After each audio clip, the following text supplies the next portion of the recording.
যে কোনো একজন লোক বিদেশ থেকে আসবে, একজন লোক পাশে দাঁড়িয়ে ডিম একটা মারবে, এটা যার উপর মারছে তার এখানে কোনো দায়িত্ব নাই এবং সে অপমানিত হওয়ারও কিছু আমি মনে করি না। আসলে এইবার একটু ব্যতিক্রম ধর্মী এটা উদ্যোগ হয়েছে। This is the first time কোনো রাষ্ট্রপ্রধানের সাথে দেশের প্রধান রাজনৈতিক দলসমূহের প্রতিনিধিত্ব নিয়ে এই প্রোগ্রামে উপস্থিত হওয়া। আমরা সমগ্র বাংলাদেশ এখন ঐক্যবদ্ধ আছি, এটাই এই সফরের একটা মূল উদ্দেশ্য, টু এক্সপ্রেস এবং শো আমরা সেখানে আসছি।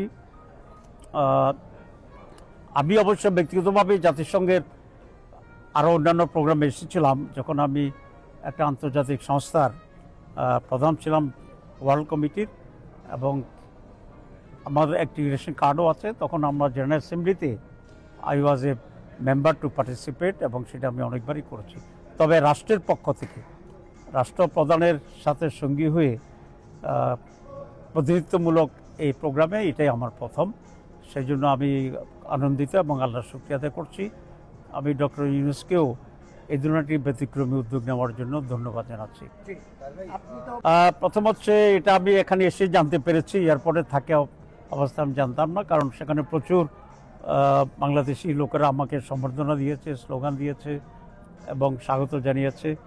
সুতরাং বাকি কাজটা আমি টের পাইনি। এটা আমি খুব বিব্রত বোধ করি না। এই জন্য বাংলাদেশের এই নেগেটিভ কালচারটা আগে থেকেই হয়ে আসছিল। যখন এই কোনো সরকার প্রধান সফর করে, বিরোধী দল যেই থাকে আইসে এখানে স্লোগান দেয়। আমেরিকা একটু ডেমোক্রেটিক দেশ, 10-20 জন আইসে এখানে একটা স্লোগান দিতে পারে, ডিম মারতে পারে। এটা একটা ব্যাড কালচার নিঃসন্দেহে। তবে এটা খুব ব্যতিক্রমধর্মী, এমন কোনো মানে হতাশ হওয়ার মতো বা খুব উদ্বিগ্ন হওয়ার মতো কোনো ঘটনা নয়, কারণ 10 জন আইসেও একটা ডিম মেরা দিতে পারে। তবে বাংলাদেশের জন্য এটা লজ্জাজনক। এই কালচারটা খুবই নেগেটিভ, এটার অবসান হওয়া উচিত। এখানে যারা করেছে তারাই অপমানিত হয়েছে, যারা করেছে তারাই কন্ডেমড হয়েছে, তারাই বাংলাদেশকে অসম্মানিত করেছে। কারণ যে কোনো একজন লোক বিদেশ থেকে আসবে, একজন লোক পাশে দাঁড়িয়ে ডিম একটা মারবে, এটা যার উপর মারছে তার এখানে কোনো দায়িত্ব নাই এবং সে অপমানিত হওয়ারও কিছু আমি মনে করি না।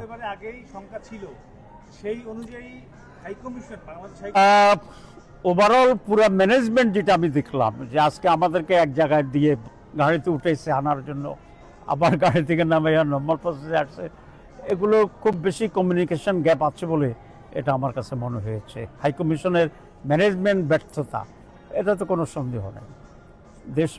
তাদের উচিত ছিল এর আগে আরও অনেক প্রিকশন নেওয়া। এবং এখানে আমরা 2টা বড় দলের প্রতিনিধি আসছি, এনসিপি সহ। কোঅর্ডিনেশন থাকলে আমরা সব একসাথে আসলে আওয়ামী লীগের এখানে কারো সাধ্য ছিল না এটার ধারে কাছে আসার জন্য। অল্প কটা কথা